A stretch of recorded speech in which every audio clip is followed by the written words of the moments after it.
Le 13 janvier 2014, une journée comme les autres au Togo, conformément à la décision du gouvernement, pas de manifestation publique officielle. Tous les travailleurs étaient donc présents à leur poste. La perpétuité pour Simliwa Kossi Pacha et Bruno Ama, 28 ans de prison pour Petit, et l'acquittement pour les autres. C'est le verdict du procès marathon des personnes accusées du meurtre d'une dizaine de jeunes filles à Lomé en 2011 et 2012, rendu par la cour d'assises de Lomé. Michel Djokoudi a parti, les Centrafricains se remettent à la recherche de la paix dans leur pays. Les autorités intérimaires promettent de rétablir le calme dans les jours à venir. Bonsoir, serait-ce le début de la fin d'une époque? Alors que la date du 13 janvier, décrétée fête de la libération nationale, a toujours été célébrée en grande pompe au Togo depuis 1967, défilés militaires et civils, réjouissances populaires dans les quartiers, balles et soirées récréatives, cette année, le gouvernement a recommandé à la population de vaquer sagement à ses occupations habituelles, et ceci dans un climat de recueillement. C'est que le 13 janvier, qui marque l'anniversaire de la mort du premier président du Togo et de la prise du pouvoir par l'armée, constitue l'un des événements qui divise encore les fils de ce pays.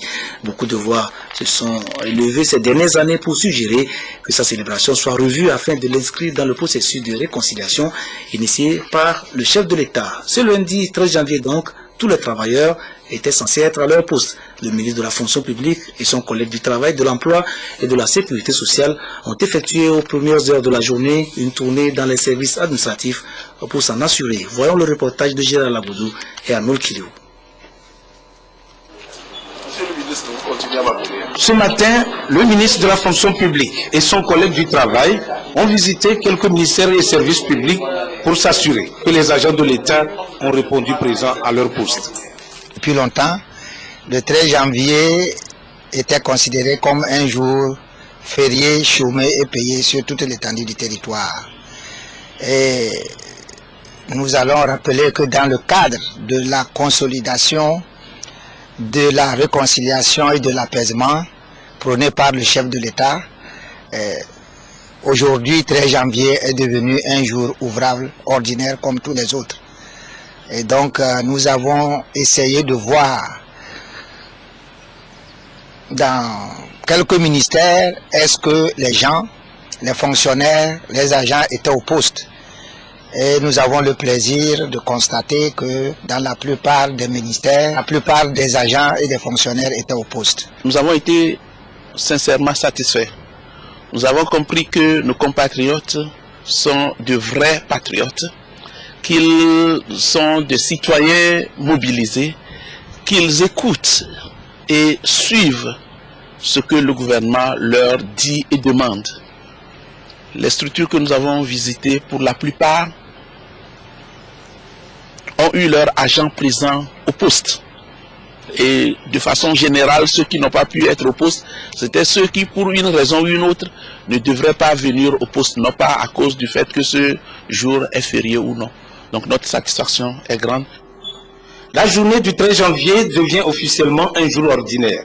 Dans les services, on remarque l'ambiance habituelle avec quelques absences justifiées. Selon le communiqué du gouvernement, des réflexions sont en cours à propos de la journée du 13 janvier pour instituer une journée de réconciliation nationale en vue de renforcer la paix et la cohésion sociale au Togo. Je le disais en titre, l'affaire Simliwa Kossi Pacha, du nom de cet homme qui, de 2011 à 2012, a assassiné une dizaine de jeunes filles à qui il avait prélevé des organes, a connu son épilogue ce week-end devant la cour d'assises de Lomé. Plus de 2 jours de débat marathon ont permis aux juges de voir plus clair dans ce dossier et de situer les responsabilités. 5 personnes comparaissaient. L'accusé principal, Simliwa Kossi Pacha, ses complices et ses commanditaires. Au final, 2 condamnations à la réclusion criminelle à perpétuité ont été prononcées, une condamnation à 28 ans de prison et 2 acquittements. Comment Pourodé? Réclusion criminelle à perpétuité, c'est donc la peine prononcée à l'endroit des nommés Simliwa Kossi Pacha et Bruno Ama, accusés d'être les auteurs principaux de l'assassinat des jeunes filles entre 11 et 16 ans, dont les corps ont été retrouvés abandonnés sur plusieurs sites dans le canton d'Agoé-Nivé, courant 2011-2012.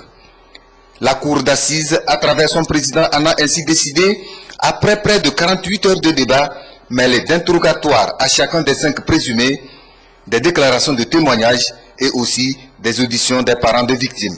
Il n'existe pas de circonstances atténuantes en faveur des accusés Sim Yakpacha et Ama Bouebou Bruno. Vu les articles 15 et 23 du Code pénal, ensemble avec les articles précités et les articles 294, 343, 523, 525 et suivants du Code de procédure pénale sur l'action publique condamne 1. Sim Yakpacha Kossi à la réclusion criminelle à perpétuité. 2. Ama Bouebou Bruno à la réclusion criminelle à perpétuité. Le co-accusé, le nommé Kiki Sama, est lui puni d'un emprisonnement de 28 ans, soit 25 ans d'homicide volontaire et 3 ans de complicité d'homicide volontaire. Les nommés Idrissou Moumouni et alias Montero Antonio ont été acquittés. Ceux-ci recouvrent leur liberté. Une délibération qui requiert la satisfaction des avocats des parties civiles qui estiment que la justice a été rendue. En tant que conseil des parties civiles, la décision me paraît très satisfaisante. Le droit a été dit. J'avoue que quand je préparais le dossier, j'avais quelques inquiétudes, mais ces inquiétudes ont été levées par la clarté des débats. Et par rapport aux 2 qui ont été acquittés, je suis satisfaite. Et par rapport aux 3 qui ont été condamnés, il y a des éléments accablants dans le dossier. Et au cours des débats, des éléments accablants étaient encore apparus. Donc, le droit a été dit, justice a été rendue aux victimes. Les avocats défenseurs ont eux aussi donné leur point de vue sur la décision de la cour d'assises. Condamné ou acquitté, le verdict est tombé. Je suis heureux pour le peuple togolais. Je m'incline toutefois en mémoire des victimes. Selon la même délibération, une somme de 30 millions de francs CFA devra être versée à chacun des parents des victimes et 10 millions de francs CFA aux rescapés par les condamnés sous forme de dommages-intérêts. Après le sable marin, le gouvernement fait maintenant la chasse au sable de construction prélevé dans les carrières sauvages qui pullulent dans la périphérie nord de la capitale. Hier, le ministre des Mines a annoncé une série de dispositions prévues par le gouvernement pour mettre fin à l'exploitation du sable de construction sur des sites non officiels afin de protéger l'environnement tout en assurant l'approvisionnement des populations. Ce matin, les premiers contrôles pour s'assurer de la mise en œuvre effective de ces mesures ont commencé. Cette décision des autorités, même si elle est à saluer, doit être accompagnée de mesures de contrôle des prix du sable de construction, car dès l'annonce de la fermeture des carrières sauvages d'exploitation du sable, les vendeurs qui doivent désormais s'approvisionner sur les sites officiels ne vont pas manquer d'arguments pour faire flamber les prix, d'où la nécessité pour les citoyens de se tourner vers d'autres matériaux, les briques en terre stabilisées par exemple, dont la fiabilité et le faible coût de production ont été prouvés, comme nous le démontre ce reportage de Charlotte Consigné. Conçue comme une alternative dans l'utilisation du sable, la terre stabilisée est de plus en plus utilisée dans la construction des bâtiments. L'option semble plus économique.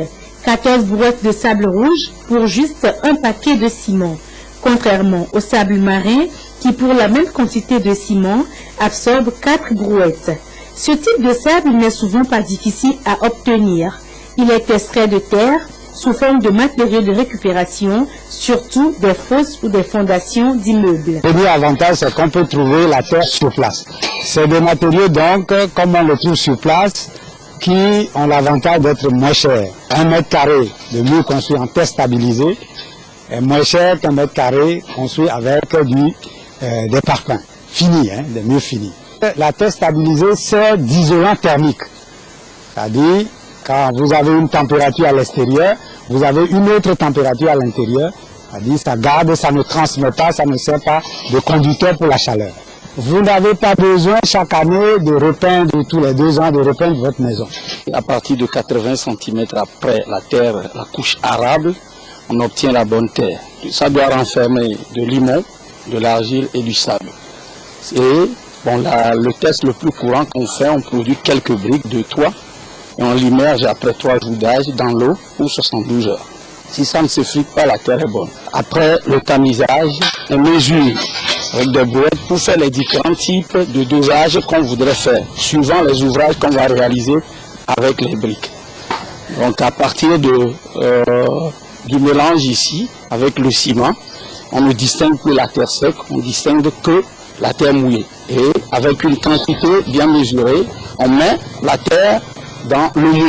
Le séchage se fait à l'ombre, comme vous le voyez, ça se fait à l'ombre pendant 21 jours. Les édifices réalisés à base de ce matériau résistent aux aléas climatiques. La terre stabilisée résiste. D'ailleurs, pour vous dire, l'idée de terre stabilisée ne date pas d'aujourd'hui. Dans l'Antiquité, en Égypte, la terre était stabilisée avec de la paille. Plus tard, avec de la chaux. On peut même construire avec de la terre sans la stabiliser.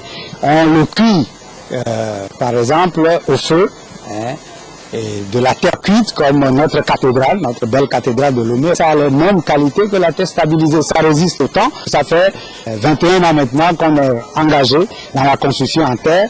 Et les premières maisons qu'on a construites il y a 20 ans, vous les verrez, ils sont comme des maisons construites hier. La terre stabilisée ne coûte pas cher.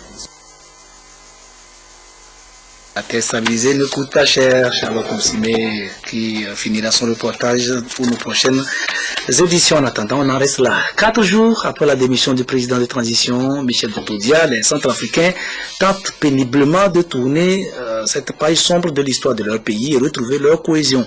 L'armée régulière essaie de se reconstituer avec le retour dans les rangs des anciens soldats qui avaient fui les exactions pour se réfugier dans les forêts.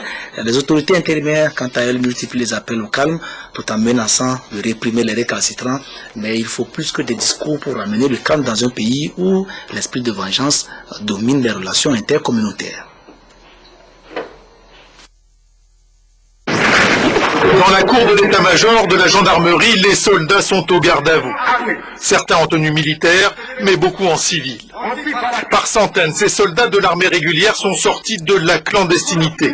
Ils se cachaient depuis l'entrée des forces de la rébellion Séléka dans Bangui. Le départ forcé de l'ancien président Jotodia et son remplacement par le président du Conseil national de transition a changé la donne et le discours. La répression est terminée. Les pillages sont terminés. Le chaos est terminé. Le peuple centrafricain doit retrouver son honneur pour que vive la République. L'opération Bangui sans coup de feu a été lancée et une équipe d'intervention doit être mise sur pied pour sécuriser la ville. Un projet. Pour l'instant, cette mission incombe toujours aux forces françaises et africaines, les seules à patrouiller. Depuis le changement à la tête du pays, dans certains quartiers, le calme revient et la population se sent rassurée par la présence des miliciens anti-Balaka. Les activités ont repris, il y a tout un tas peut-être de marchés, les gens sont beaucoup pour le marché, quoi. Mais les règlements de compte se poursuivent, des proches des Séléka ont été attaqués sur les grands boulevards et des dizaines de morts enregistrés ce week-end dans la capitale. Après plusieurs années de mésentente, le Mali et la Mauritanie réalisent enfin que face aux menaces terroristes qui planent sur les deux pays, seule l'union peut faire la force. C'est le président malien Ibrahim Boubacar Keïta qui, le premier, a fait le pas en direction de son voisin mauritanien. Au cours d'une rencontre à Nouakchott, les deux chefs d'État se sont engagés à mettre leurs forces en commun pour traquer les djihadistes qui sévissent d'un côté et de l'autre de leur territoire. C'est sans doute le point d'orgue de la visite historique d'Ibrahim Boubacar Keïta en Mauritanie. Le président malien et son homologue mauritanien Mohamed Ould Abdelaziz supervisent la signature d'un accord en matière de défense. Par cet accord, les armées maliennes et mauritaniennes s'engagent à mutualiser leurs moyens et leurs capacités en vue de mieux lutter contre le terrorisme. Cet engagement participe de la volonté des deux chefs d'État de combattre la menace djihadiste. Le président de la République islamique de Mauritanie, son Excellence M. Mohamed Ould Abdelaziz et son homologue malien, son Excellence M. Ibrahim Boubacar Keïta, ont convenu de ne tolérer sur leurs territoires respectifs la présence d'aucun groupe armé ou terroriste potentiellement déstabilisateur pour l'un ou l'autre des pays. La Mauritanie et le Mali partagent une frontière longue de plus de 2200 km. L'armée mauritanienne y a déployé des troupes pour empêcher l'infiltration des groupes djihadistes combattus depuis un an dans le nord du Mali. Dès son arrivée vendredi à Nouakchott, Ibrahim Boubacar Keïta avait justifié la nécessité pour la Mauritanie et le Mali de renforcer leur coopération militaire. Nous avons tout en commun. Beaucoup de choses qui nous font obligation de cheminer ensemble. Dans un monde où la solidarité entre les peuples est plus que jamais requise. Pour assurer l'efficacité de leur action conjointe en matière de lutte contre le terrorisme, les présidents mauritaniens et maliens appellent à une coopération accrue entre tous les États de la bande sahélo-saharienne. Mohamed Ould Abdelaziz et Ibrahim Boubacar Keïta estiment que seule une réponse sous-régionale peut permettre de venir à bout des groupes djihadistes et des narcotrafiquants. L'ancien Premier ministre israélien Ariel Sharon, décédé samedi dernier après 8 années de coma, a été inhumé aujourd'hui dans son ranch familial au sud d'Israël, près de Sderot, à quelques kilomètres de Gaza. Plusieurs personnalités étrangères ont assisté aux obsèques. Une question à présent qui se pose avec acuité aux journalistes au vu du scandale politico-sexuel qui déchaîne les passions dans l'Hexagone. Elle porte sur l'opportunité de l'intrusion de la presse dans la vie privée des personnalités publiques. Doit-il avoir une ligne de démarcation entre la vie publique de nos dirigeants et leur vie privée que la presse ne doit pas franchir? La question a été posée ce matin par Clarisse Aticler à un spécialiste de la communication. Sa réponse dans le reportage que voici. Le droit du public à l'information soutenu par la liberté d'expression impose le respect de l'éthique et de la déontologie de la profession de journaliste, notamment le respect de la vie privée des personnalités publiques. Avec les nouvelles technologies de l'information et de la communication, les médias ont tendance à réduire l'espace de la vie privée. Pour eux, l'indiscrétion est une recette sûre afin d'attirer le plus large public possible. Les médias ne perçoivent pas clairement les limites dans lesquelles ils devraient fonctionner. Et quelquefois, ils, parlent, j'allais dire presque en désordre, de n'importe quoi concernant la vie des hommes politiques. Ce que je crois, moi, et à partir, disons, des leçons que la profession me donne, ce que je crois, c'est que un homme public doit être respecté dans sa manière de remplir sa tâche. Et on devrait pouvoir observer cette façon dont il accomplit sa tâche et s'assurer qu'il le fait avec toute la probité requise. Mais lorsque, en accomplissant cette tâche-là, il se trouve qu'un homme politique, un homme public détourne les fonds qui sont mis à sa disposition pour remplir une tâche spécifique pour la nation. Lorsqu'il détourne ces fonds-là, je pense que honnêtement, la chose devient, enfin ça tombe dans le domaine public et les médias peuvent en parler. Mais si tel n'est pas le cas, on ne peut pas à longueur de journée s'intéresser à la vie privée des gens. Les experts en communication préfèrent plutôt que la presse africaine s'attelle à l'éducation de la masse. Les médias devraient s'intéresser davantage à la manière dont nous construisons une nation, être critique vis-à-vis de ceux-là qui ont des fonctions qui doivent nous mener à construire une nation viable, suggérer parfois des solutions s'ils en ont, mais ne pas, disons, se focaliser et détourner l'attention du public sur des choses superflues. La nation ne se construirait pas comme ça. Je crois que les médias ont un grand rôle et il faut qu'ils se focalisent sur ce rôle-là. L'indiscrétion se vend bien dans les médias et l'audace de la presse est de plus en plus grandissante. Bien que la presse ait pour but d'informer les citoyens pour leur permettre de juger, d'amener les gouvernants à agir dans la transparence et les aider à traduire dans les faits les aspirations des peuples, sa liberté se heurte inévitablement à la protection de la vie privée.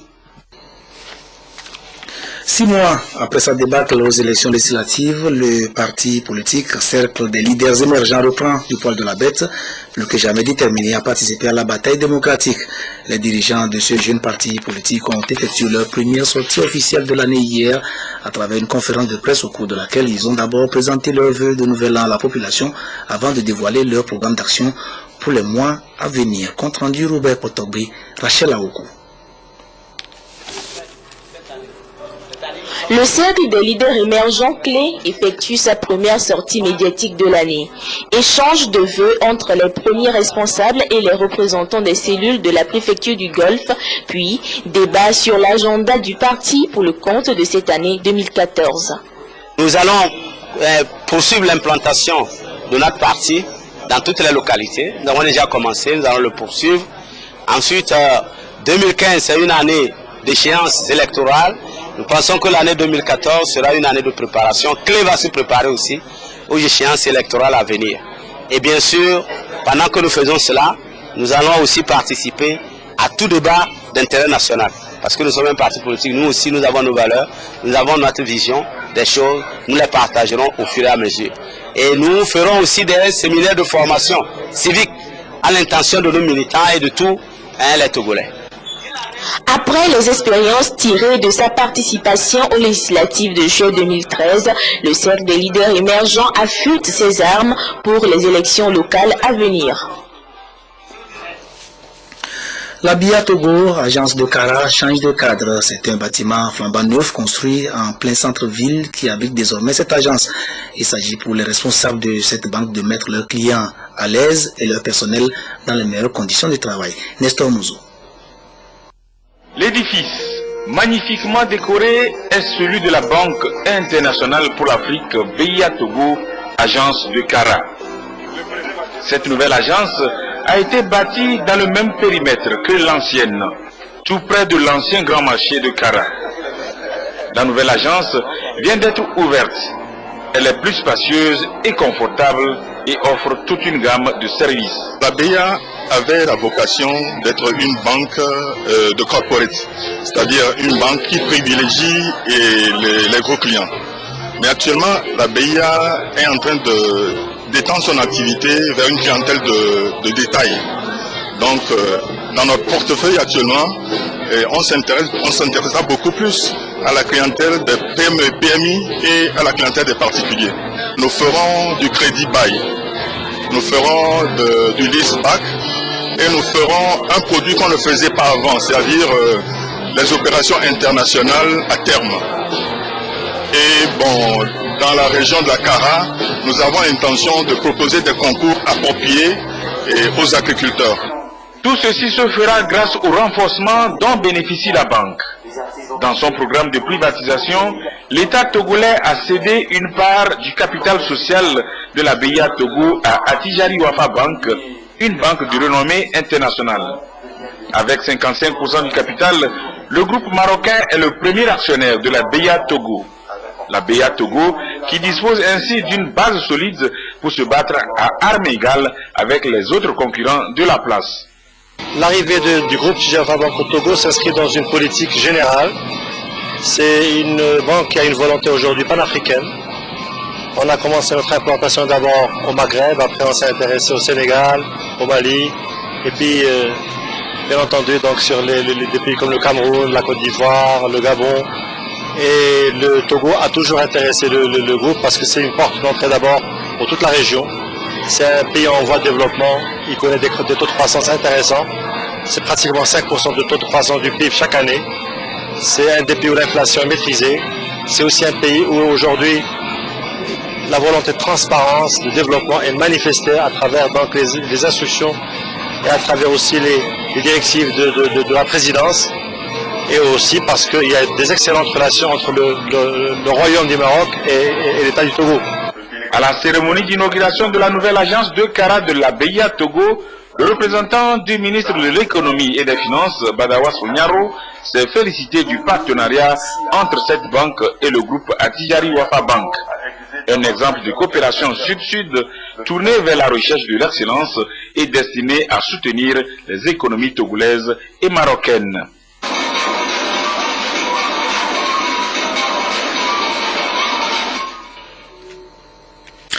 La 5e nuit des communicateurs a rendu son verdict samedi dernier lors d'une soirée qui a réuni le gratin du monde de la communication. Des trophées ont été décernés à cette occasion à ceux qui se sont illustrés dans les différentes catégories du métier. Le film de la cérémonie avec Isidore Koubaté.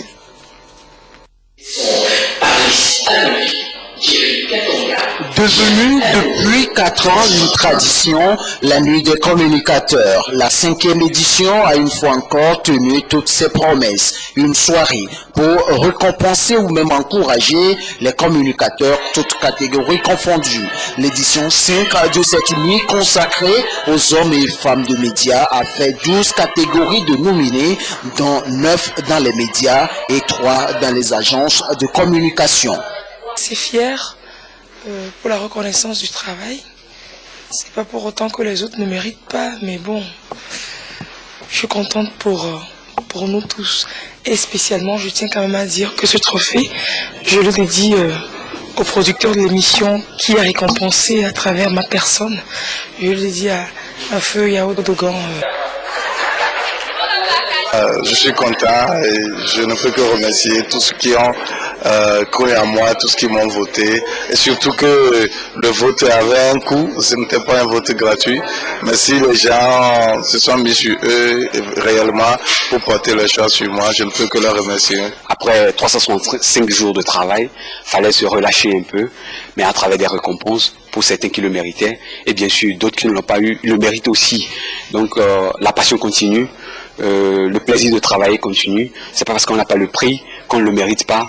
On le mérite parce qu'on a des admirateurs, on a des lecteurs, on a des téléspectateurs qui nous suivent toujours et on a envie toujours de mieux faire.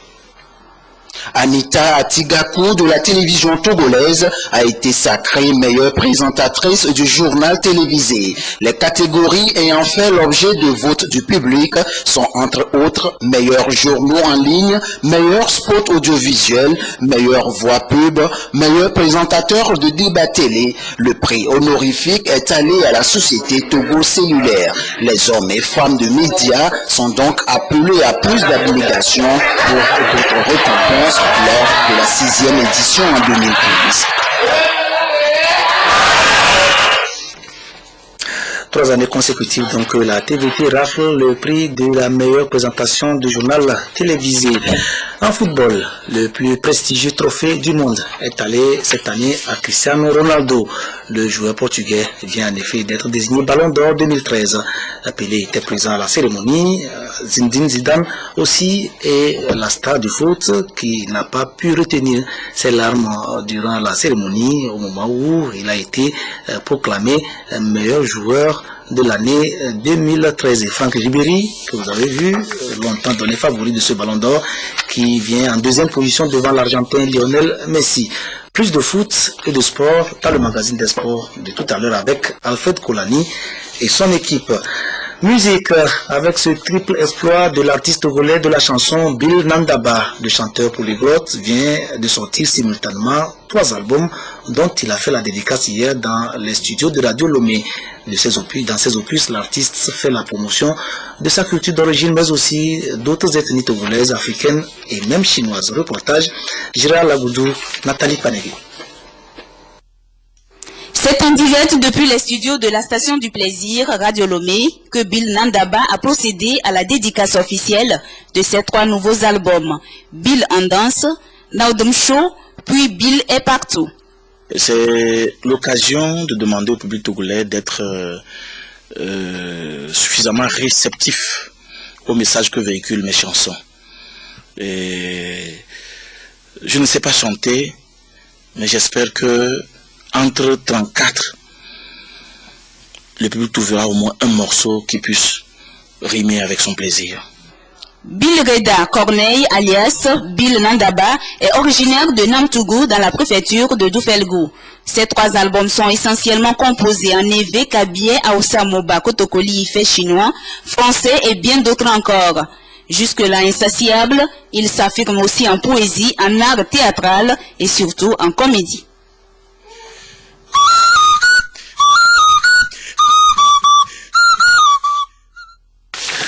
Les jeux de hasard avec le Taux Sport qui donne les résultats suivants. Ils sont 9 matchs nuls. Les voici les numéros 13, 15, 23, 26, 33, 36, 43, 45, 46, soit 9 matchs nuls donc. Dans la revue des valeurs citoyennes de ce soir, Joseph Amégan vous parlera de l'esprit civique. Merci de nous avoir suivis. Voici le rappel des titres de cette édition.